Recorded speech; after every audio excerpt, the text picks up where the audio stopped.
Demain, après un ultime vote de la Haute Assemblée, une adoption conforme surprise de la part de la droite sénatoriale qui fait le choix de l'efficacité. Les socialistes, les communistes et les insoumis veulent, eux, déposer un recours.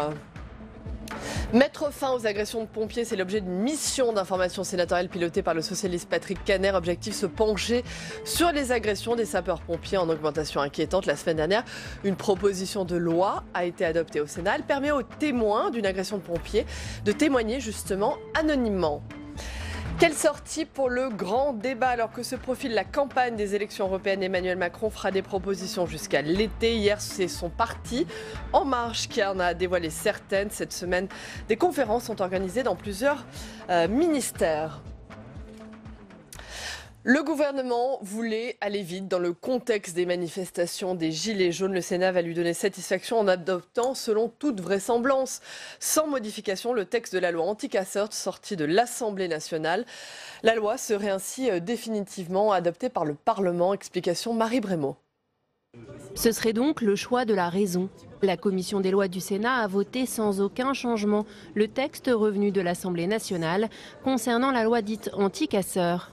Un choix de la raison lié au contexte, mais aussi un choix politique, car cela évite une nouvelle navette parlementaire et donc une seconde lecture. Choix politique, certes, dans la mesure où aujourd'hui nous sommes confrontés à des situations pour lesquelles nous n'avons pas de réponse immédiate, et je pense qu'un volet préventif pour appréhender au plus tôt l'ensemble de ceux qu'on appelle les casseurs communément, et plus particulièrement les meneurs, puisque c'est l'objectif de ce texte, avant une manifestation me semble cohérent et surtout très important de le mettre en œuvre rapidement et donner aux forces de l'ordre les moyens de le faire. Il n'est donc plus possible d'amender le texte, même si ici, nombreux estiment que la version de l'Assemblée nationale est moins bonne que le texte initial, car jugé plus liberticide.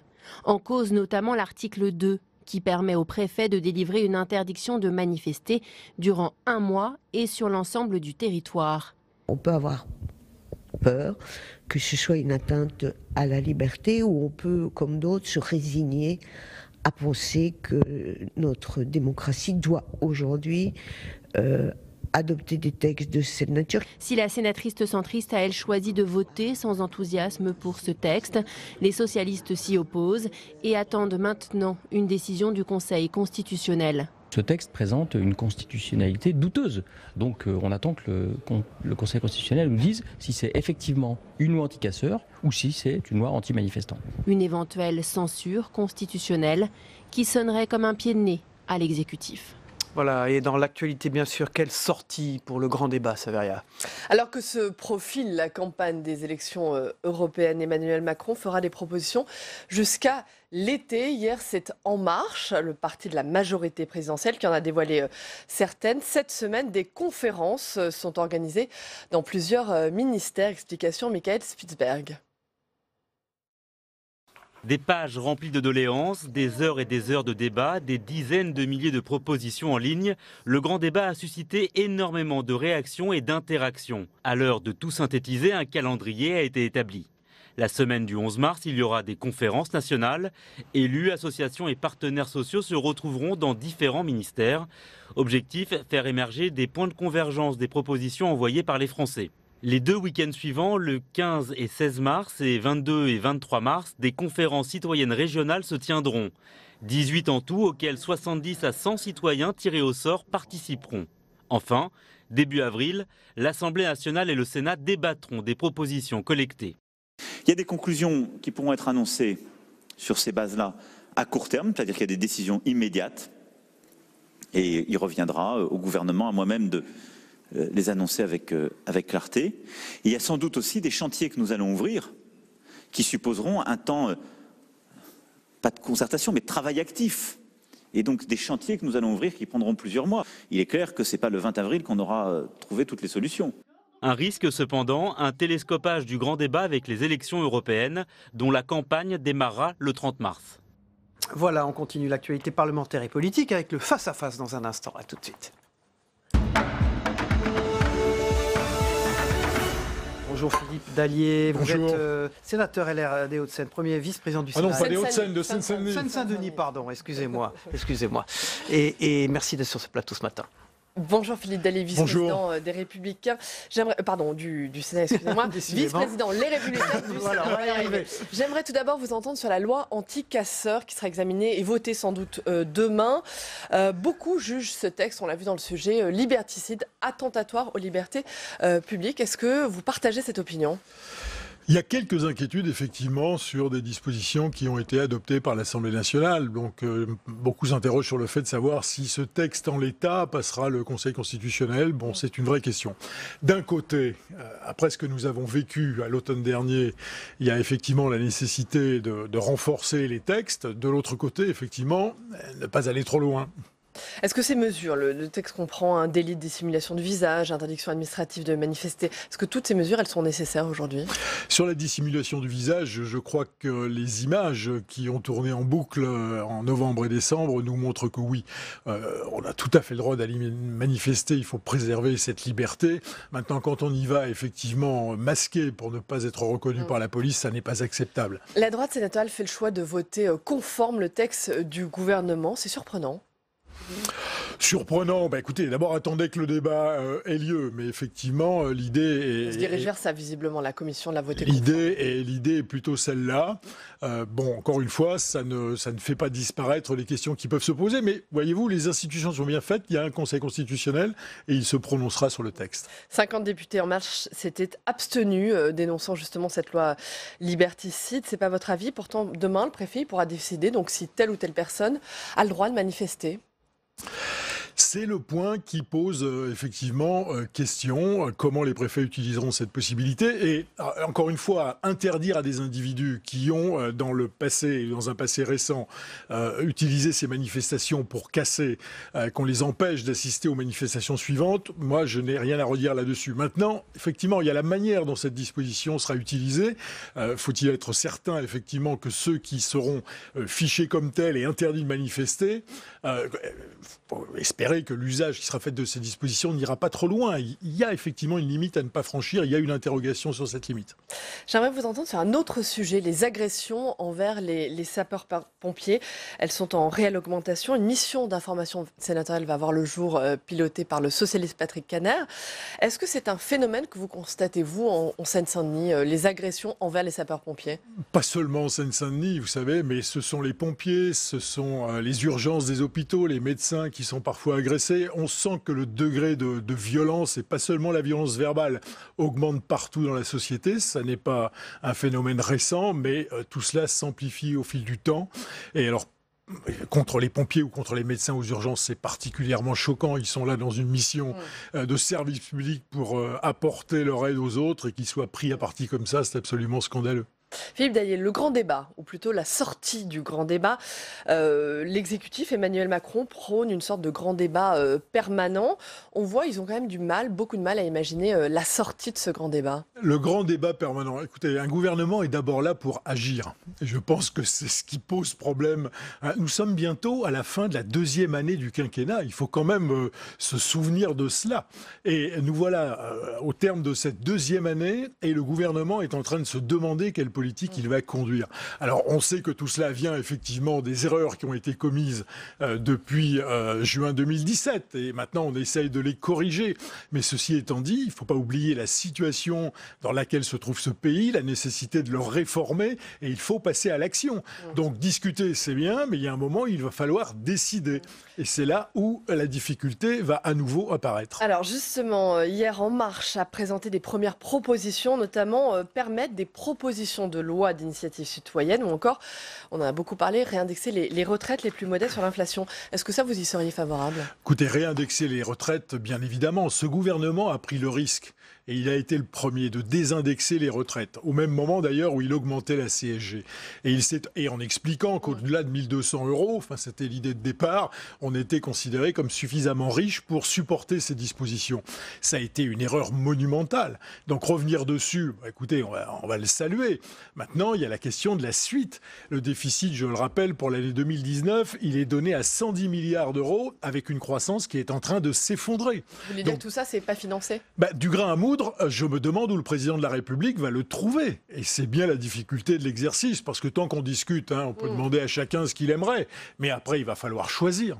Et ce que l'on sait aujourd'hui, c'est que la trajectoire budgétaire sur laquelle le quinquennat a été construit, cette trajectoire budgétaire est morte. La taxe carbone, c'était une 50aine de milliards d'euros sur les 5 années. Maintenant, vous avez la nécessité de réindexer les retraites. On ne sait pas où tout cela va nous entraîner. Et les mesures d'économie que nous attendions, elles n'ont pas été décidées. Et il reste 3 ans pour le faire dans ce quinquennat. Pour finir, Philippe Dallier, j'aimerais vous entendre sur les européennes. Les Républicains ont dévoilé leur liste, avec notamment Brice Hortefeux et Nadine Morano en bonne position. Avant de vous entendre et d'entendre votre réaction, je voudrais qu'on regarde ce sujet de Léa Doplé. Une liste de candidats et un exercice d'équilibriste pour Laurent Wauquiez. Les noms devaient figurer par ordre alphabétique sans classement, mais l'idée, critiquée par Gérard Larcher et Bruno Retailleau, est abandonnée. En tête, François-Xavier Bellamy, Agnès Séveraine et Arnaud Danjean. Derrière eux, des proches de Nicolas Sarkozy, les députés sortants Nadine Morano et Brice Hortefeux. Autres proches de l'ancien président, Frédéric Pechnard parmi les nouveaux candidats. À ses côtés, des soutiens du patron du parti Laurent Wauquiez, Lydia Guirousse, Laurent Saillet et 2 places pour les centristes d'Hervé Morin. Grande absente, Rachida Dati, qui a annoncé briguer la mairie de Paris, et Michèle Alliot-Marie, eurodéputée sortante. Une liste équilibrée, selon le sénateur républicain Sébastien Meurant. C'est une liste qui comprend des sortants, donc qui ont de l'expérience, puisqu'il faut un minimum de continuité pour faire porter la voix de la France en Europe, et une liste qui fait la part belle à des jeunes talents, et incarnée notamment par notre tête de liste, François-Xavier Bellamy, qui est une liste de valeurs, une liste qui défendra fortement ces valeurs. Des choix qui ne font pas l'unanimité. L'ex-députée Marie-Jo Zimmermann et la maire de Morlaix Agnès Lebrun ont annoncé mercredi quitter les Républicains. Le sénateur François-Noël Buffet appelle à l'union. Et il est normal que ceux qui n'ont pas obtenu ce qu'ils souhaitaient se sentent un peu en difficulté ou soient mécontents. Il faut sortir de cette polémique maintenant. Les choses ont été décidées par la Commission nationale d'investiture hier, sur proposition du président et des rapporteurs. Avançons et mettons-nous en route. La liste doit encore être validée par le Conseil national du parti. Rendez-vous pris le 16 mars à Lyon.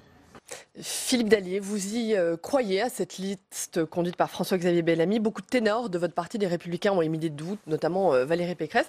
Est-ce que vous soutenez cette liste? Écoutez, j'espère qu'on va arrêter de discuter effectivement de l'ordre dans lequel les candidats ont été classés. C'est fait. Maintenant, il faut qu'on vienne sur le fond du sujet. D'ailleurs, la question de l'ordre, c'est est-ce que déjà vous soutenez François-Xavier Bellamy en tant que tête de liste? Je soutiens cette liste et je voterai pour cette liste, bien évidemment. Alors, on peut toujours regretter. On aurait pu penser qu'une autre tête de liste, etc., etc. Mais ça n'est plus le sujet. Le président de la République a beaucoup d'avance, voyez-vous. Il utilise le grand débat, et puis il y a eu la lettre diffusée dans tous les pays européens pour faire campagne sur cette élection européenne. Nous ferions une grande erreur, effectivement, si nous ne parlions pas de ces européennes. Le sujet est important, notre vision n'est pas celle d'Emmanuel Macron.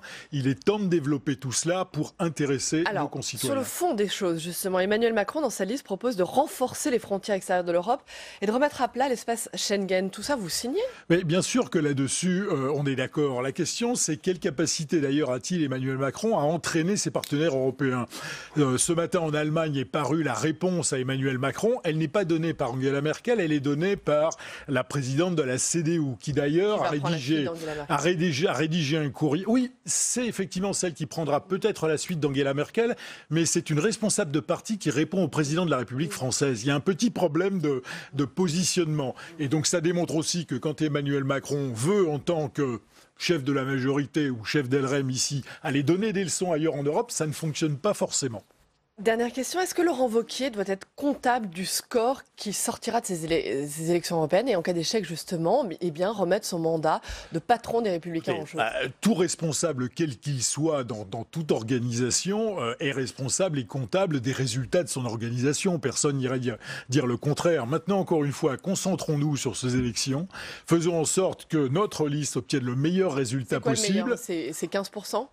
Écoutez, j'espère entre 15 et 20 et plus proche de 20 que de 15. Voilà, c'est un objectif qui peut paraître ambitieux au regard des sondages qui sont sortis dernièrement, mais c'est l'objectif qu'il faut que nous nous fixions.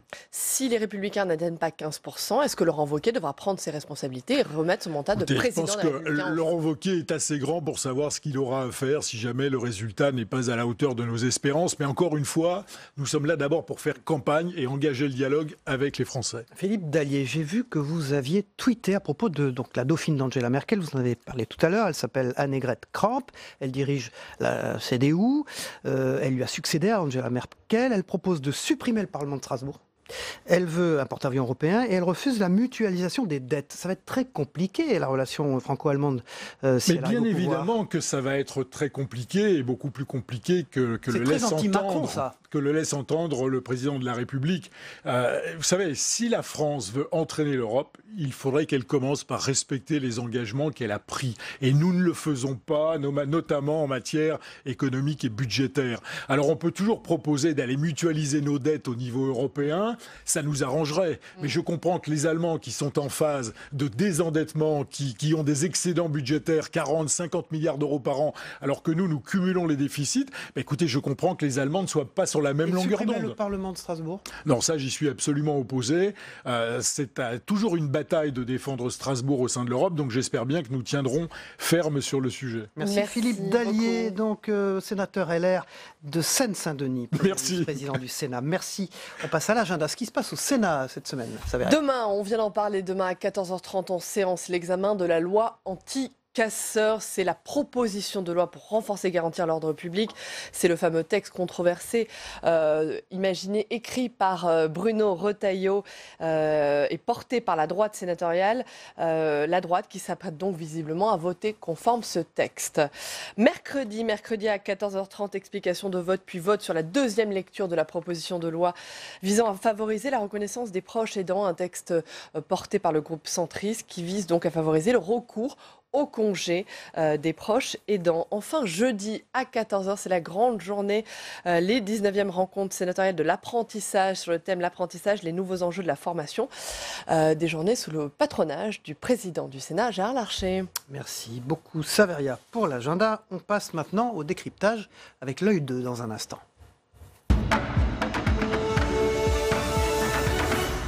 Voilà un nouveau venu, bonjour, merci d'être là.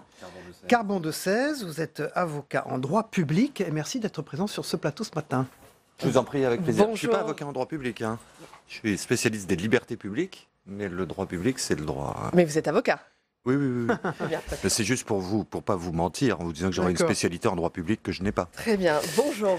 Nous allons parler de la loi anti-casseurs, la loi qui sera examinée et sans doute votée qui sera votée demain. C'est un texte décrié, imaginé par la droite sénatoriale, par Bruno Retailleau, qui est maintenant repris par la majorité En Marche. Quel est le problème avec cette loi ? Il y a une difficulté majeure, c'est quelle est la définition qu'on veut donner à l'état de droit aujourd'hui dans la situation actuelle. Dans un état de droit, ce n'est pas le pouvoir exécutif qui décide de savoir qui va manifester ou ne pas manifester. Pourquoi ?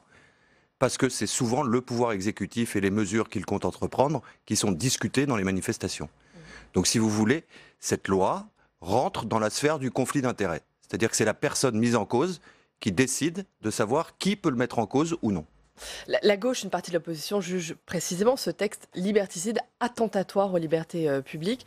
Qu'en est-il ? C'est sur l'interdiction de manifester que ça se cristallise Ça l'est, assurément, c'est l'article 2, vous avez raison. Pourquoi ? Parce que c'est le préfet qui va interdire à certaines personnes de se rendre aux manifestations ou pas.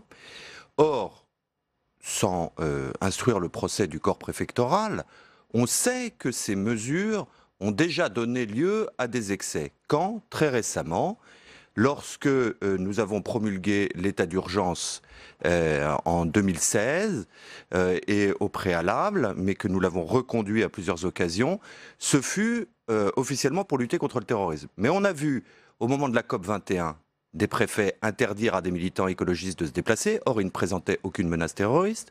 Au moment de l'Euro 2016, à des supporters de football de se déplacer, or ils ne présentaient aucun danger terroriste. Donc si vous voulez, à chaque fois, il y a une dérive vers une simple mesure de police administrative. Or, ce n'est pas à l'administration de décider qui de nos citoyens doit manifester ou non. Interdiction administrative de manifester, sanction pour tout manifestant qui dissimule son visage, fichage des casseurs. Quelles sont les dispositions qui posent le plus problème ? Clairement, c'est le préfet. Elle pose toute une question, hein, mais c'est clairement le préfet. Alors, et dernière question, dernier aspect, la gauche veut saisir le Conseil constitutionnel. Est-ce qu'on peut s'attendre à une saisine ? Est-ce que le Conseil constitutionnel pourrait retoquer une ou plusieurs dispositions de cette loi ? Ah oui, très clairement. Hein. Vous savez que l'entrave au droit de manifester est sanctionnée par le code pénal. Hein. Et si le droit de manifester n'est pas expressément visé dans la Constitution, il est protégé.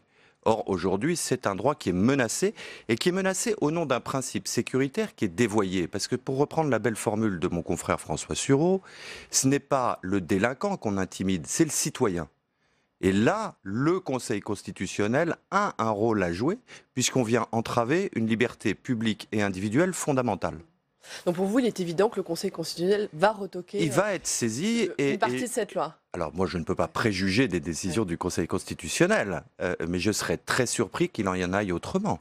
Et si ce n'est pas directement à l'issue du vote très probable, hein, puisque la commission des lois du Sénat a repris le texte dans les mêmes termes, ça sera à l'occasion de questions prioritaires de constitutionnalité dans les premiers procès où ce texte sera visé. Et qu'en est-il du délit de dissimulation du visage ? Ça aussi, ça pourrait être retoqué ? Moi, oui, très certainement. Oui. Et pour de multiples raisons, si vous voulez, parce qu'il y a aussi des manifestations confessionnelles, parce qu'il y a par exemple, les cortèges, parce qu'il y a des manifestations festives.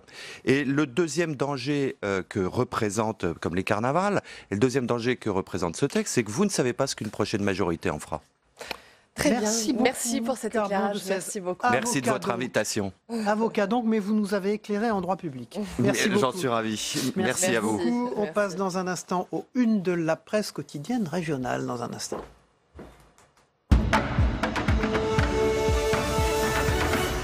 Et on démarre avec la une du Dauphiné libéré, une journée d'hommage national au terrorisme. Une journée d'hommage instaurée le 11 mars, justement, une décision qui répond aux demandes exprimées par les familles de victimes et par beaucoup d'associations. La première cérémonie sera organisée l'année prochaine, en 2020. La date choisie fait écho à la journée européenne qui commémore l'attentat djihadiste le plus meurtrier en Europe, le 11 mars 2004, à Madrid, 191 morts. Et puis le 11 mars correspond aussi au premier des attentats perpétrés par Mohamed Merah en 2012 à Toulouse et à Montauban. Mohamed Merah qui avait abattu de sang-froid 3 militaires, un enseignant et 3 enfants d'une école juive avant d'être abattu par la police. Avec cette grande photo, ne pas oublier les victimes à la une du Dauphiné. Pour le courrier Picard, c'est la flambée du carburant qui est à la une aujourd'hui, Saveria. En 2 mois, les prix du carburant sont repartis à la hausse. Ils atteignent désormais leur niveau d'avant la crise des gilets jaunes. La faute aux pays producteurs qui ont réduit leur production pour faire gonfler les prix du pétrole. Une hausse de prix qui devrait toutefois se tasser, les États-Unis ayant décidé d'augmenter leurs exportations de pétrole afin de freiner justement la montée des cours. Et puis une bonne question posée à la une de Ouest France aujourd'hui. Que faire des vieilles centrales nucléaires ? La filière nucléaire, toute la filière nucléaire, scrutin, démantèlement, test. La société Orano DS démonte et décontamine l'usine UP2 400, c'est à La Hague, dans la Manche. Un chantier sans précédent entamé en 2009 qui devrait durer encore plus de 15 ans. Lancée en 1966, cette usine était la première unité de La Hague, spécialisée dans la découpe et le retraitement des combustibles nucléaires usés. Un chantier faramineux qui devrait coûter plus d'1 milliard d'euros. Les équipes se relaient toutes les 2 heures en zone contaminée. 2 heures surtout liées au port des tenues pour des raisons de pénibilité. Le chantier devrait donc durer jusqu'en 2035. Et là, une de Vosges Matin, des journaux du groupe EBRA. Eh bien, une question, pourquoi Vittel séduit la Chine?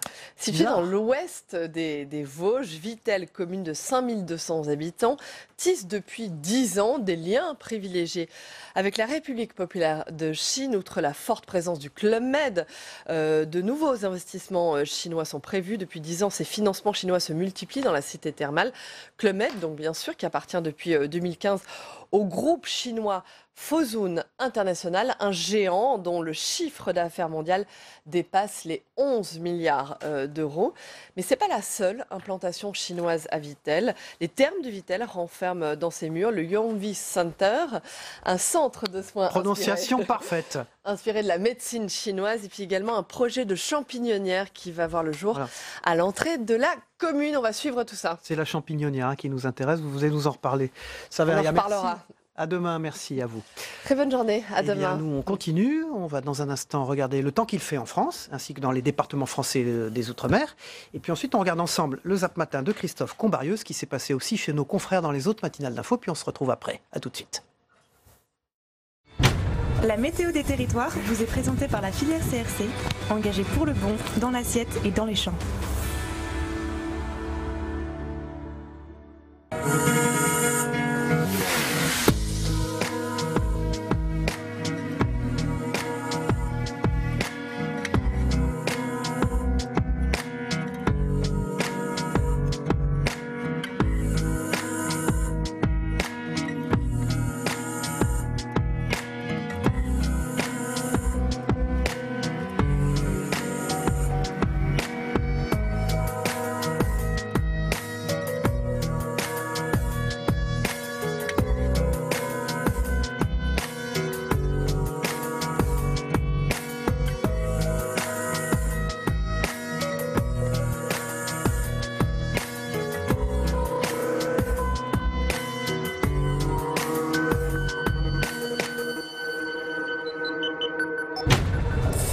C'était la météo des territoires avec la filière CRC, engagée pour le bon, dans l'assiette et dans les champs.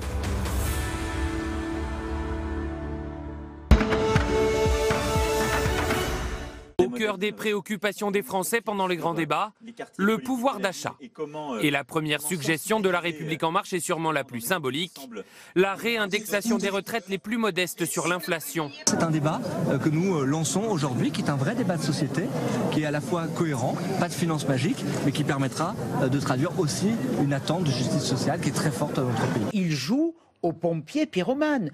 On est dans une hypocrisie extraordinaire. On me dirait qu'on recommence le quinquennat. Écoutez, il n'y a pas de pas en arrière. On contribue au débat. Les Français nous ont conduits il y a quelques mois à réfléchir un petit peu toute la politique que nous menions, le cadencement, les priorités que nous avions pu élaborer. Ce sont les mêmes En Marche qui ont voté la désindexation il y a quelques mois des retraites sur les prix. C'est quand même...